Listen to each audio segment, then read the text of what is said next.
Okay, let's go. This is going to be a quick one, and maybe later today I can come back and do the next part. So, welcome to English with Vikki. Today we're looking at transitive and intransitive verbs for level C1. Hello, Cassia! You were quick off the mark today. You reminded me that I should put this in the group, which I forgot to do, didn't I? I should send this to the group in case anybody wants to know that we're doing a live. Okay, I just sent it there now. So, transitive and intransitive. All right, so English verbs can be classified as transitive, intransitive, or sometimes both. Hello Charlie, sí hablo español.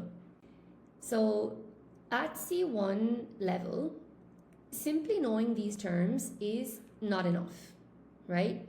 You need to recognize whether a particular meaning of a verb requires an object. So that's kind of the key here, okay? We need to start recognizing if this verb needs an object or not.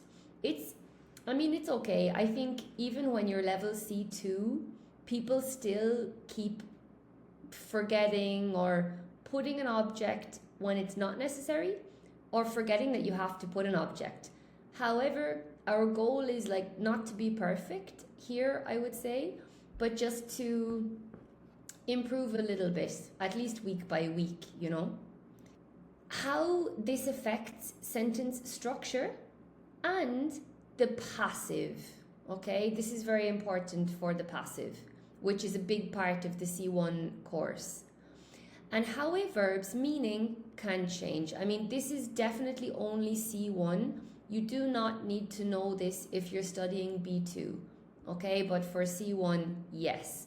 Depending if we put an object or don't put an object, we actually change the meaning of the verb, okay? So this is pretty big stuff. Depending on whether it is being used transitively or intransitively, okay? So what is a transitive verb? We're going to start first with the transitive verbs. A transitive verb requires a direct object. So the transitive one is the one that needs an object, right? Needs an object, okay? This one, we have to put an object. Or something receives or is affected by the action, okay? Now, ask, verb plus what? Or verb plus whom? So let's look at some examples. So we have she, so this is the subject, okay? She is the subject. She persuaded, and now look, this is the object, her colleague. So she needs to be affecting someone, and we need to mention who this someone is. We cannot eliminate the object. So this sentence, she persuaded to reconsider the proposal. We can't say that. We absolutely must have an object. There must be a person receiving the persuasion, and we need to verbalize it. So she persuaded her colleague to reconsider the proposal. So you need to transition through an object for this verb to make sense.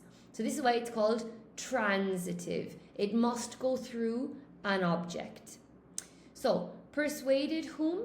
Her colleague. We need to mention who received the persuasion. Next example. The researchers identified several flaws in the methodology, okay? The researchers identified several flaws in the methodology. So here we have several flaws is the object, okay? So it's not a person, but this is something that receives or is affected by the action, okay? So these flaws were identified. The researchers are the subject. This is hey Cassia, thanks. This is the verb, and we need to have an object here receiving this. Hello, Juan Rojas. Good morning. Hey, you're in South America, right? What time is it over there? Maybe 9 o'clock. 9 o'clock in the morning? Maybe. Here it's in Spain, it's 4 p.m. Central America, yeah?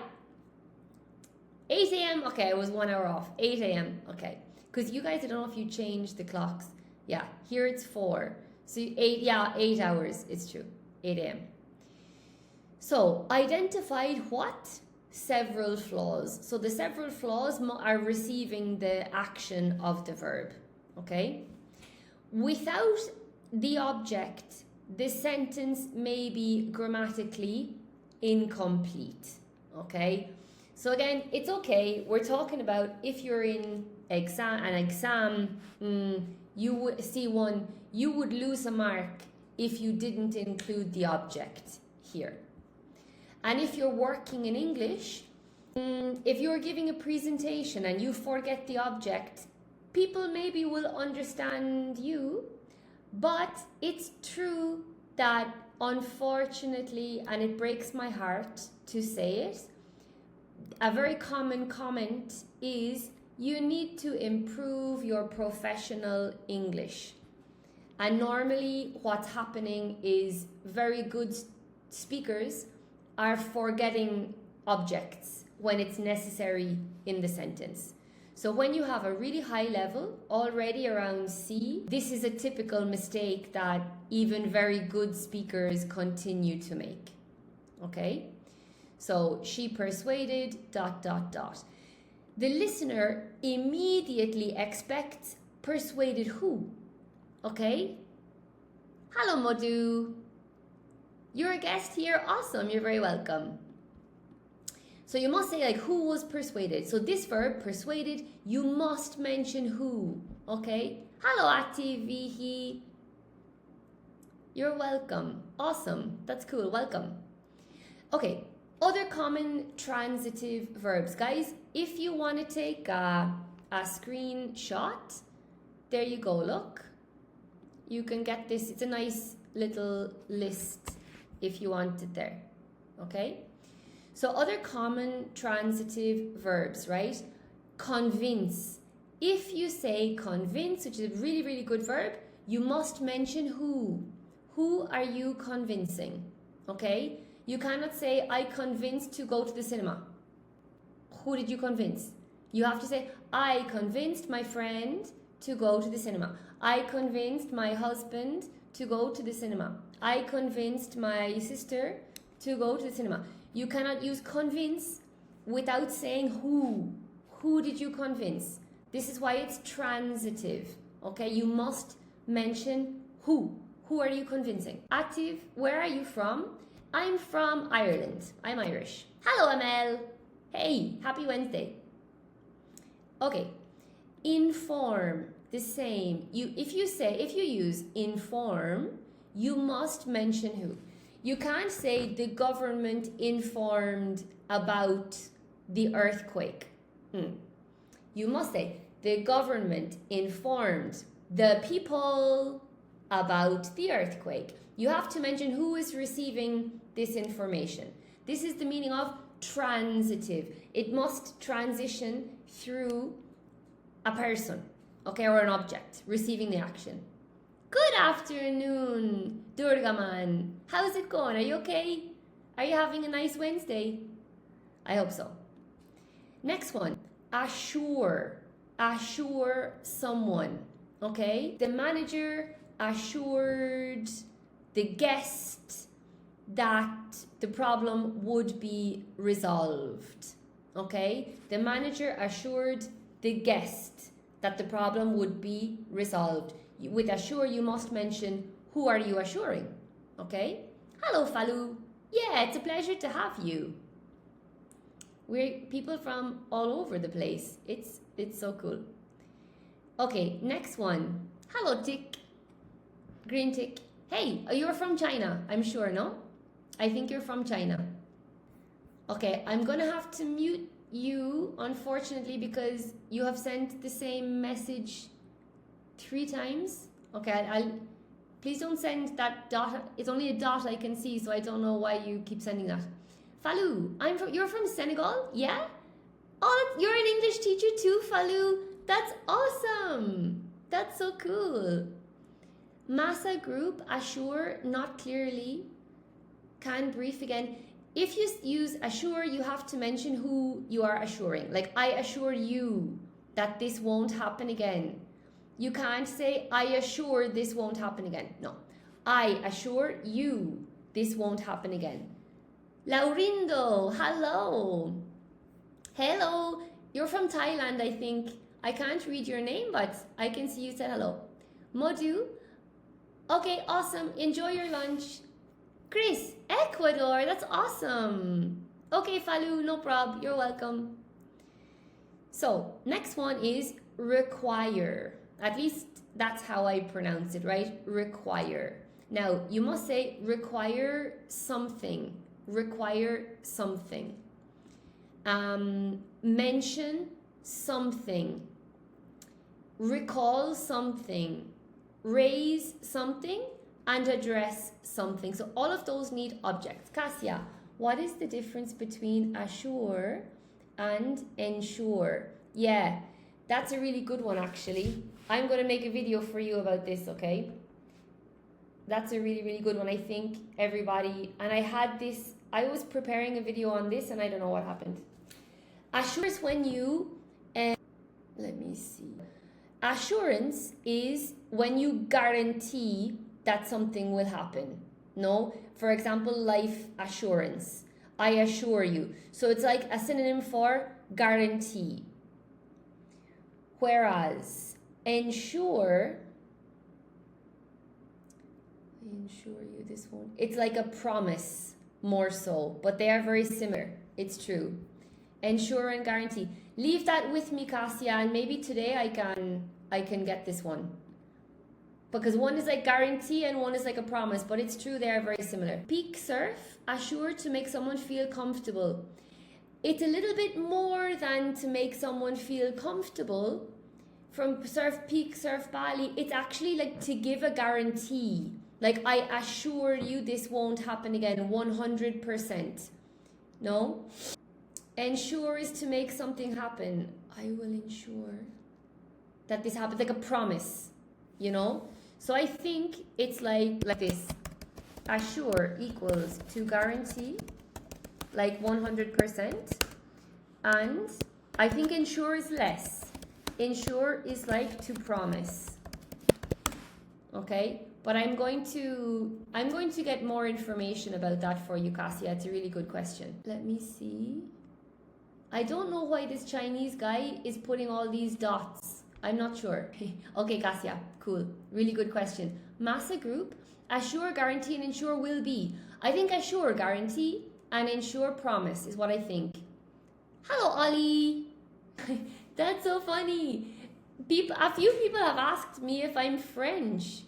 Why do you think I'm French? I'm not French, I'm Irish.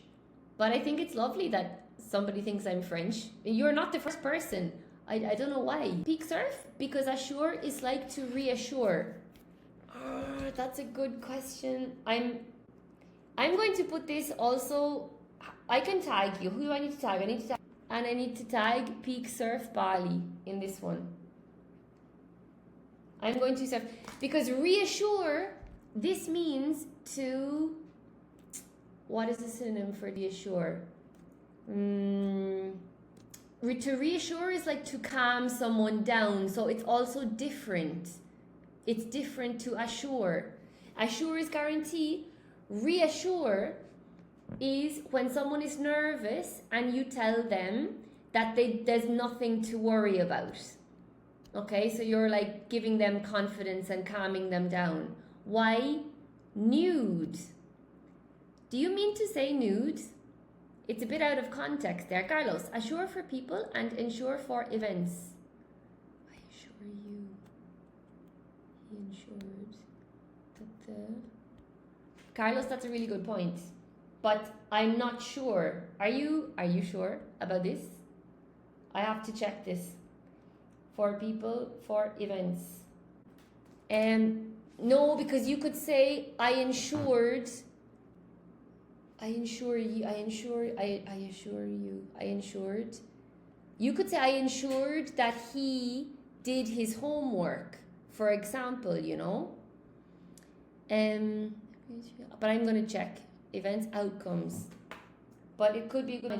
I need to give you more information on this. I'm going to prepare that, okay? Ollie, from my accent, yes, that's so funny. The French sound fantastic. Ollie, out of 3,000 a day, it's so beautiful. Yeah, it's a nice country. Huh? Okay, Julia, it's because you have. Julia, that's really nice. If that's true, I am totally honored because the French they're pretty cool people, right? Okay. So, examples. The evidence convinced the jury that his account was unreliable. Julia, you're so sweet. Nice. Okay. Please inform all applicants of the change in procedure. The spokesperson assured reporters that no confidential information had been disclosed. She mentioned several potential drawbacks during the negotiations. Okay, so that's that one. That's transitive. Now, if we jump down, what is intransitive? So you can imagine, intransitive, it's not necessary to have an object. Okay, it's not necessary to have an object. You simply transition to your clause. Okay, you don't need to transition through an object.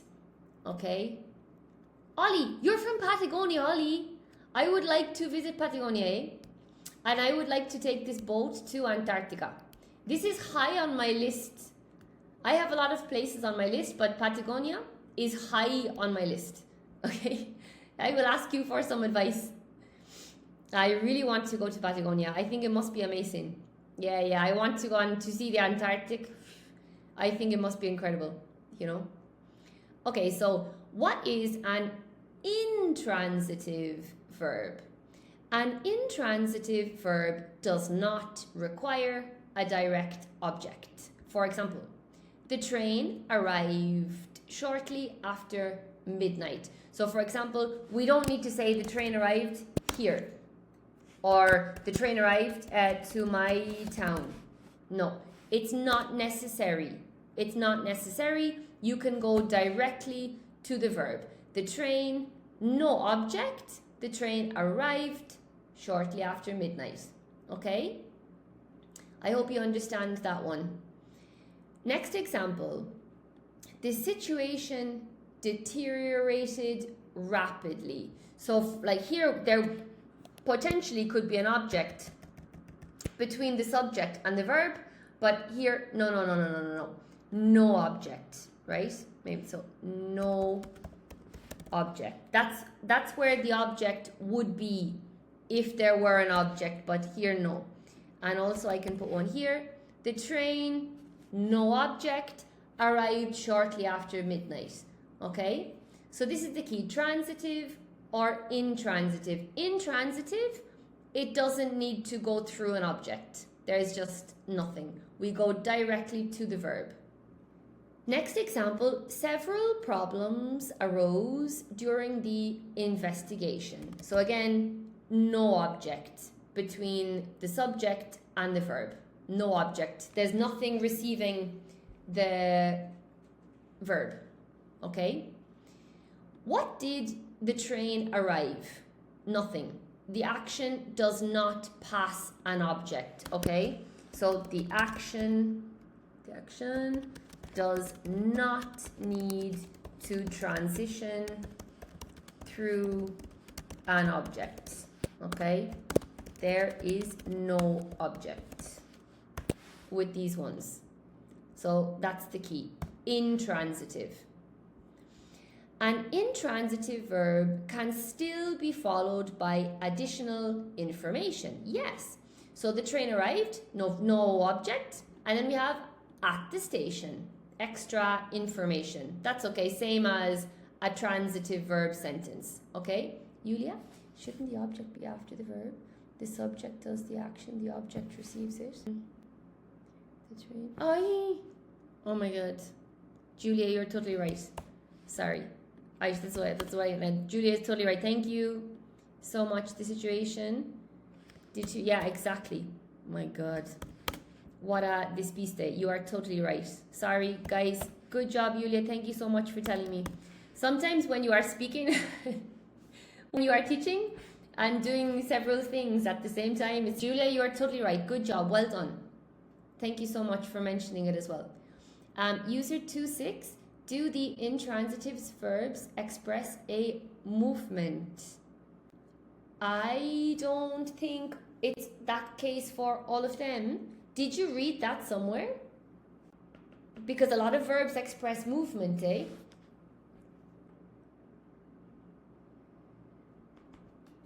I mean, the situation deteriorates in movement. Would you consider that to be movement? It's a very good question, but I don't think so. Saying that, I'm going to take a picture of your question because it's a good question. But I don't think so, eh? I haven't read that anywhere, I think, before. Hello, Jairo. Thank you. I hope you have a lovely Wednesday too. Okay. So an intransitive verb can still be followed by additional information. Okay.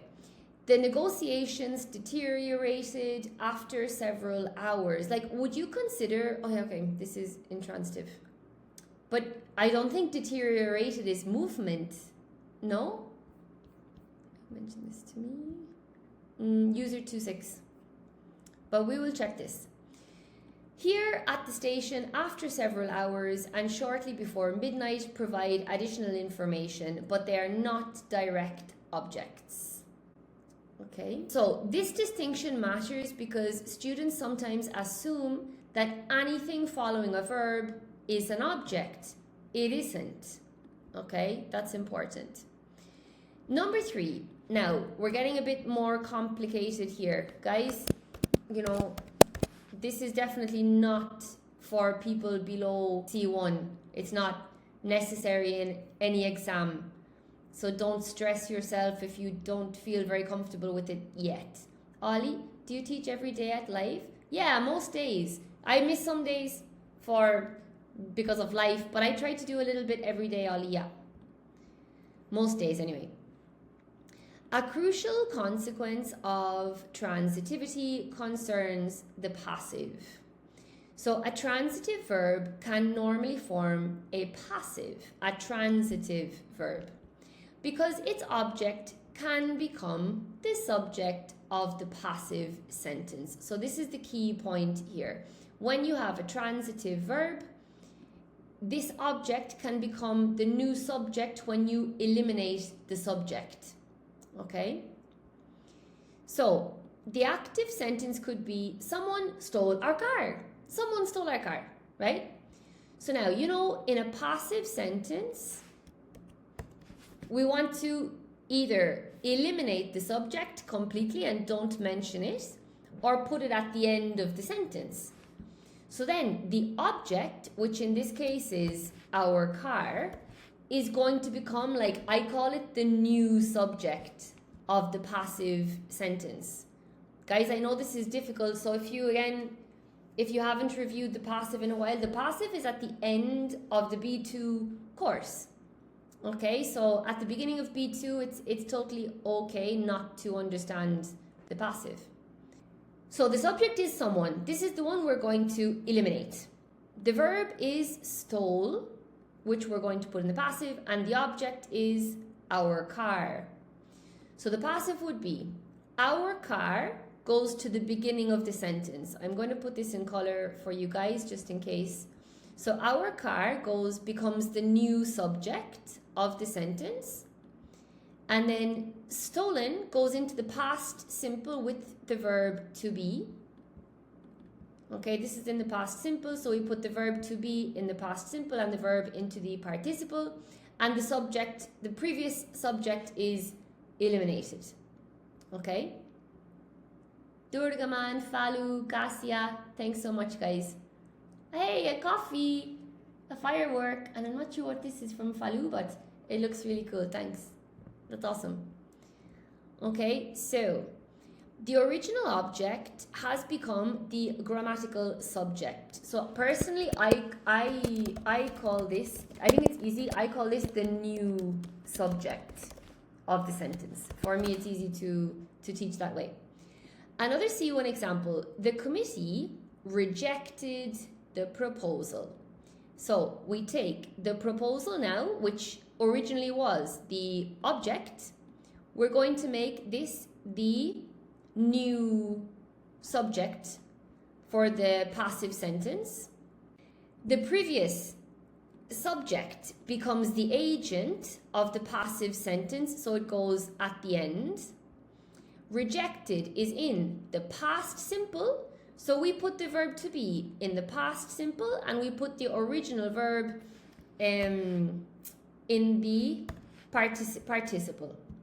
Okay, so intransitive verbs cannot normally, there are exceptions, form a passive because there is no object available to become the new subject. Okay, awesome. Now guys, I'm gonna have to say goodbye for a little bit because I have a class. Okay, I have a class now with a very special student. She's in Germany. And then after I have one more class in Belgium, and then I'm going to come back for a little bit, okay? I see. That's awesome, Ollie, that's so cool. Cassia, on the one hand, inform is transitive, but in the sentence, please be informed that doesn't have, please be informed, yeah. Because that's imperative, isn't it, Cassia? I think. Julia, Alan told me, I was told by Alan, it's correct. Cassia, subject, I think it's because it's passive. Hello, Banano, how to attend your class? Hello, Happy Sigma. Happy Sigma, send me a DM and I can tell you. I think that's why Cassia, right? Awesome, guys. I'll see you later, okay?